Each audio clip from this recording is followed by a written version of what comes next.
Hello, Parington here. Tuturo ko sa inyo ang Heaven Knows Orange and Lemons. Kasama yung second guitar. Ito ay guitar tutorial na chords. Tapos yung pangalawang gitarang tumutunog, yung mga plaking-plaking. Okay, pati yung may simpleng lead. Yun na nga, yung pinakita ko kanina. Turo natin yon. May tablature tayo. Simple lang naman yung mga lead na ito. Itong second guitar. Simple lang ito, kaya niya ito. At merong guide na tablature ang guitar lesson na ito. So, ayun na nga, ang umpisa natin, yung piano part. So, lagyan natin ng chord, yung piano part. Ang unang chord ay A6. Gets? Oh, may ganun pa nga yan eh. So, kung gusto mong gayahin, A6. Okay? Tapos, lalagyan mo yung first string sa 4th fret. Tapos second string. And then A minor 6. Tapos ang susunod ay E. And then B7 or B. So pwedeng B7, B kasi sabi ko B7 madaling gawin pag B7, di ba? Dito sa kantang ito either B or B7 pwede para sa mga nahihirapan sa B. Pero kung kaya nyo na ang B, wag na kayo mag B7. Pero dito sa intro, di ba B, E, B. And then B. And then G. And then B7. Okay? Ito talagang B7 ang magandang marinig. So, yun na ang intro. Let's go na sa umpisa. Ang chord ng umpisa ng pinakang intro, E major 7, A major 7, isa pa. And then another isa pa. Okay? Tatlong beses ang E major 7, A major 7. And then F sharp minor 7. And then B or B7. Okay? So, ayun. Ginawa kong shortcut yung F sharp minor 7 para hindi ipit. Alam mo na yung chords ng intro. Paano ngayon yung kanina? Yung aking ginawang plucking. Tablature. Okay. So, sa tablature, ayan. Yung unang mangyayari, second string daw, 4. And then, third string, 4. And then, fourth string, 6. So, ayan yun. Gayahin mo na yung ginawa kong paglagay ng daliri. Second string, 4. Third string, 4. And then, fourth string, 6. And then, susunod dyan, first string, 4. Second string 4, then third string 6. Ganun ang tunog niya. So, ganito yung pinakang demo. Okay? Tapos uulitin yan, di ba? 3 beses. Okay, 3 beses yan. Tapos, isa pa, pero may kaduksong na ganon. Bumaba. Pagdating sa 6, yung third string, 6, and then 4, slide sa 6. And then susunod dito, yon, eto yan. So, sa F sharp minor 7 yan. So, third string, 3 4th fret. Sa pangatlo, hammer sa 6. Gets? And then, second string, 5th fret. And then first string 7. Tapos uulitin mo yung tatlong third string 4th fret. Tapos hammer. And then uulitin mo yung second string 5th fret. Pero first string 5th fret na. And then mag-strum ka na lang sa E major 7. Yung pagpasok ng kanta ng verse, E major 7 dito. Yun ang unahan. So demo tayo ulit. Okay ha? 3, 2, 1, go!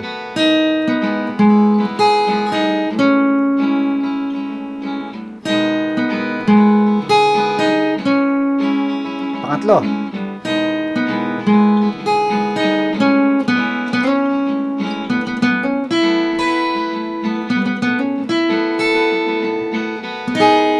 Ayan, kumakanta na yan. Okay? Nagbe-verse na yan. So, ang verse, puro E major 7, A major 7.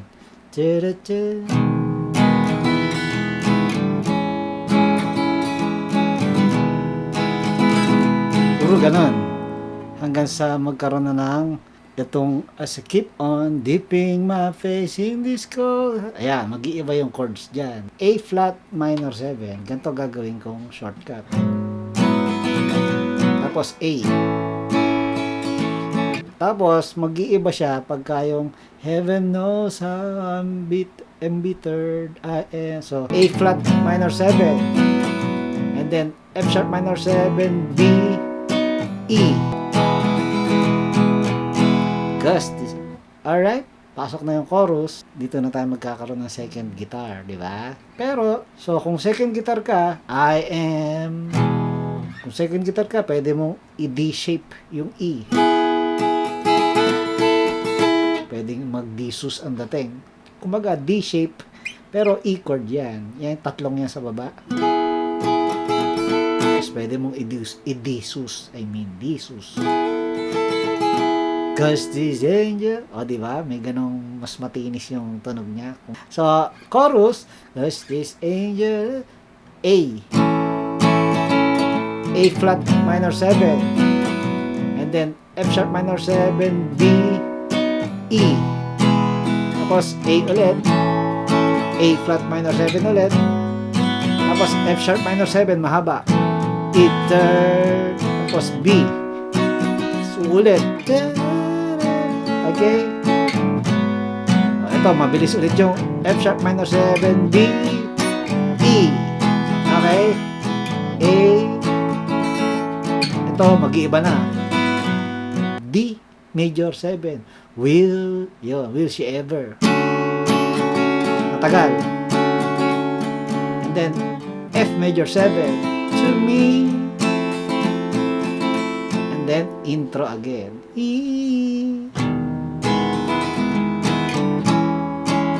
Parang intro, I mean. Pero nagli-lead yung second guitar dito.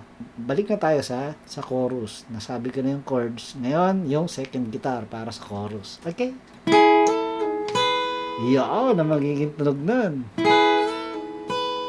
So, mamaya i-demo natin yan. Okay? Ito ay sa chord na A. So,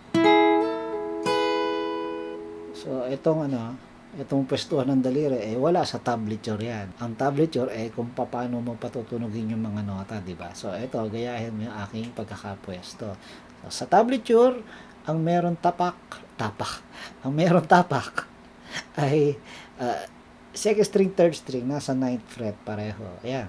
And then, i-steady mo na yan. First string, meron sa 7th fret. So, pwede mong i-strum na yan dahil nakalagay na naman eh. So, pag strum mo yung 9-9, biglang second string, susuong, i-slide daw pa 10. Okay? Second string 9, magiging 10. And then, babalik. Okay? Pwedeng kalabitin or hindi. Pwedeng hindi. Ano?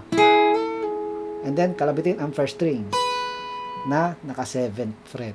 Ganon na nangyayari dyan. So, A, and then, A flat minor 7, ganun ulit ang gagawin. And then, sa F sharp minor 7, ganun din ang gagawin. Sa pang-apat na beses, doon sa E, doon sa, di ba, B7E, naging E, ang mangyayari, wala na itong first string. Ito na mangyayari. I-D shape mo itong part na ito. So, nandiyan naman sa tab, di ba? So, third string 9, tapos second string 10, and then 9 ulit, first string. Okay? Tapos babalik doon sa kaninang ginawa natin. So, ganun yung pangatlo ba, pang-apat. Sa pang-apat, yung sa E, di ba? F sharp minor 7, B, E. So, pagdating ng E, ganon. Alright? I-demo natin yan. Cause this angel has... Yon.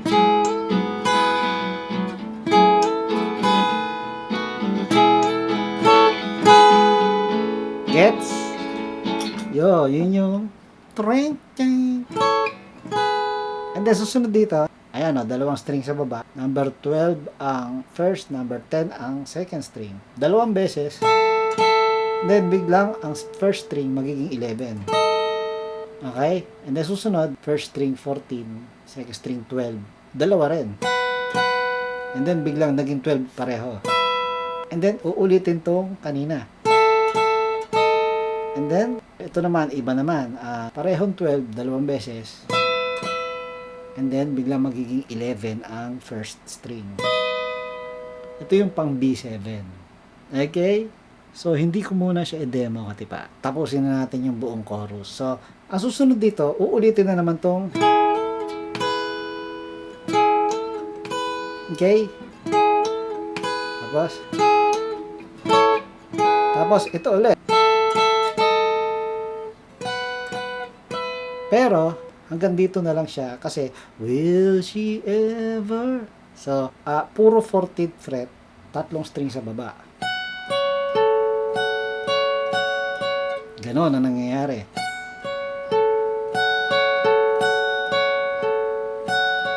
And then 17, ang layo.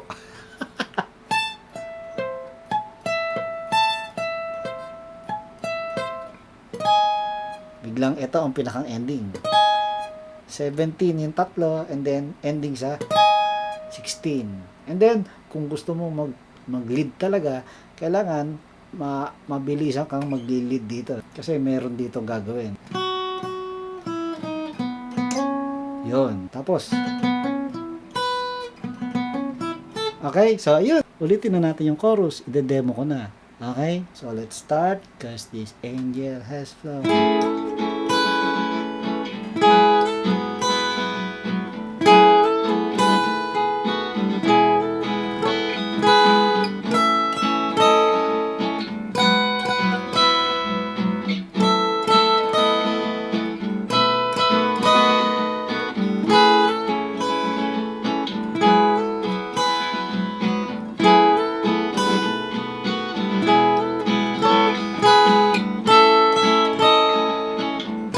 Oh.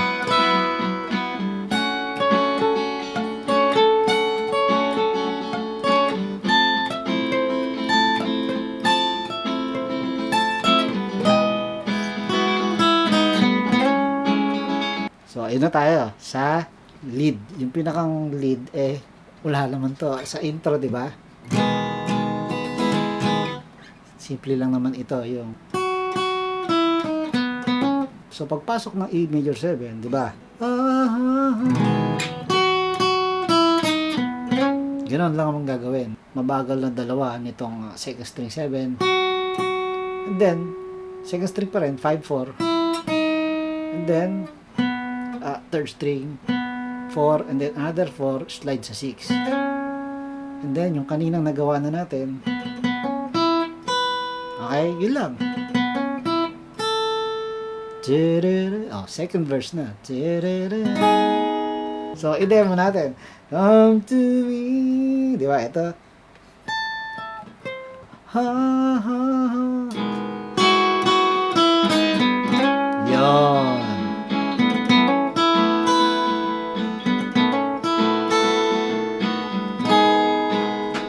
Saglit lang. Alright? At, nako, Diyan nagtatapos ang aking tutorial dahil ito ay uulit ng verse lang. Tapos, yung verse nagkaroon ng kakaibang chord. Yun nga, yung A minor. So, anong lyrics yan? Diba? Being up all night, elbow room, that puts me in a trance. So, A minor, that puts. Tapos, pabalik ka na lang sa dati lang. Dating yung mga pinag-aralan natin, uulitin ito, verse na talaga ito. Nagkaroon lang ng that puts me in a trance, A minor. Okay, babalik ka na sa E minor, E major 7, sorry, tsaka A major 7. And then, yun, magkakaroon ng from this few side makes the light. So yun, pag nag-chorus na, ito na yung katapusan ng kanta. And then, will she ever find her way back home to me? Diba? Ang ending nito yung ooh, okay? So, ang chord, mag-chord muna tayo. C major 7, woo. And then, D minor. And then, F major 7, woo. Then, E major 7. Yun ang chord niya. C major 7, woo, D minor, and then F major 7, E major 7. Kung magse-second guitar ka, ito ang pwedeng gawin. Okay? Saan yan? Ito ang ating C major 7 mula 4th string, 10, and then 3rd string, 12, puro 12. 3rd string, 2nd string, 1st string. Yan. And then ang D minor natin ay 3 string sa baba. So sa 10th fret. And then i-bar chord mo ang F major 7 tsaka E major 7. Okay? Ganun lang. Alright? Yeba! Paddington here, orange and lemon, 7 O's. Abir.